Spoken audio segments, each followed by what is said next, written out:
The Course of Love explores how humans perceive and maintain relationships. De Botton's fictitious case study shows us how love evolves and changes and how our expectations must vary with it.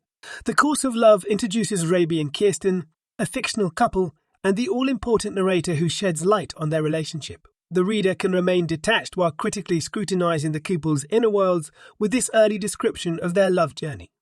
If we want long-term partnerships, we must abandon notions about passion and infatuation. Rabi Khan and Kirsten McClellan's love story shows how infatuation and happily ever after are impossible. We've been led to believe our partner is nearby. We imagine that we've discovered the one or our soulmate when we marry. Infatuation enchants us. We obsess over this person, noticing every detail and noticing beautiful traits. We usually form an image of the person before we meet them, using our observations to create a fantasy. Our first impressions are subjective, and objectivity comes afterwards. We behave instinctively. Infatuation is about small elements that build a big story. We dream and hum the wedding march. Our earliest infatuations are important to us, even though they rarely last. These tiny infatuations shape all our love concept. Mischances and experiences shape our love. If you're romantic, finding a soulmate can be your life's goal. We've traditionally sought significance in deities. Today, we seek meaning from humans. Romanticism is fantastic, but we should be cautious. We'll fail if we enter marriage or a long-term relationship expecting romance around every corner. De Botton seems to be saying that we shouldn't fall in love. We agree to love. Pragmatic love helps us improve. We can address difficulties by communicating instead of expecting love to fix them. Why do we value meet cuties? Why are they such a huge deal in Hollywood films and the cornerstone for any wedding speech? The initial meeting may be important because it sums up the connection. Maybe this initial encounter symbolizes the unique nature of a relationship and how with the right meeting, they're less likely to fail. Meetings become love metaphors. The start of a relationship gets a lot of attention, but are they valuable and wise? From how people meet, what can we learn? Shouldn't couples be asked how they decided on their bedroom color scheme, sofa design, or china pattern? Instead of carefully analyzing a person's inner and outside qualities, we can make hasty love judgments and run into complications. This looks harmless, yet impression management is what we do when we meet someone. We modify our shortcomings and hide them. We read silences and navigate worries rather than showing our actual selves. A performance. Once we commit to someone and continue from the initial meeting, the actual love tale begins. We often fall in love with someone else's attributes. We want complementary strengths and many aspirational traits. We seek out traits in others to make ourselves whole because we are inadequate by nature. We share stories, vulnerabilities, and balance in love. Being and giving comfort us. We become more honest by sharing our sorrow, frustrations, and fears. According to de Botton, love reaches a crescendo at those moments when our beloved turns out to comprehend, more clearly than others have been able to, and perhaps even better than we do ourselves, the messy, embarrassing, and shameful portions of us. Once we can be ourselves around our partner, we feel deep gratitude. Understanding our relationships allows us to predict their behavior and reactions, and revealing our secrets is a huge relief. Sex is thrilling. It's not just physical or physiological, not so much about sensations as it is about ideas, says de Botton. The promise of acceptance and an end to loneliness and shame are the most important. It's freeing to overcome shyness or shame before starting a sexual relationship. We can open up and create intimacy through forming a sexual bond. It's liberating to reach this phase in a relationship and talk about what attracted us to the person next to us when we started thinking about them sexually, maybe discuss. We may then explore fantasies and learn startling facts about a companion.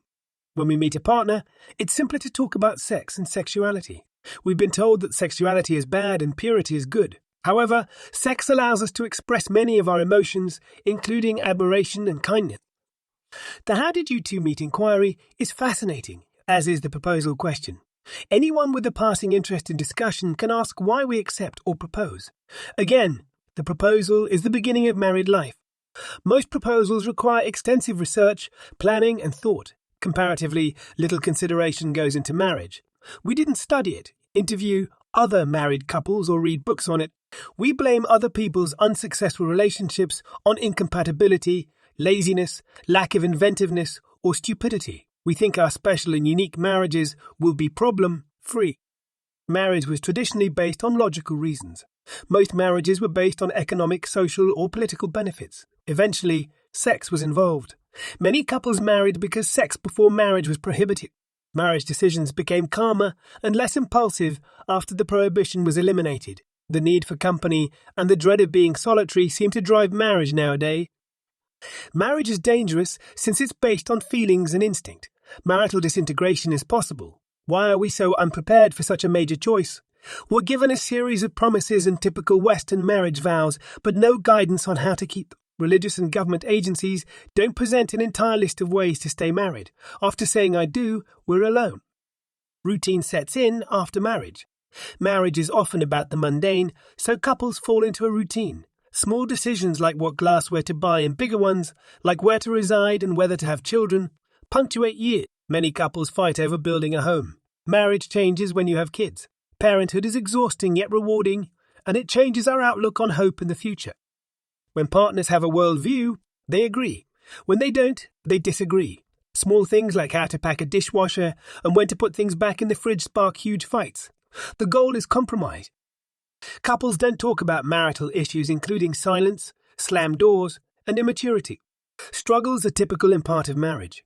Most marriages face financial problems, professional difficulties, unanticipated twists, and disappointments. Our expectations are rarely satisfied, leaving us disappointed and resentful. Learning how we and our partner handle conflict and anxieties is crucial to marriage success.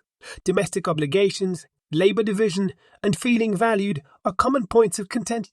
The trip may also include infidelity, jealousy, and betrayal. The key is knowing how we rationalize our mistakes, our attachment style, and our partners.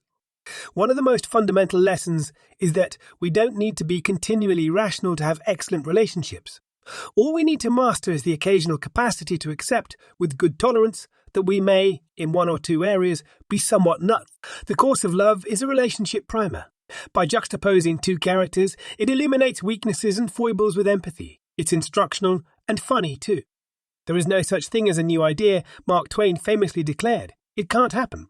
We merely combine many ancient ideas into a mental kaleidoscope.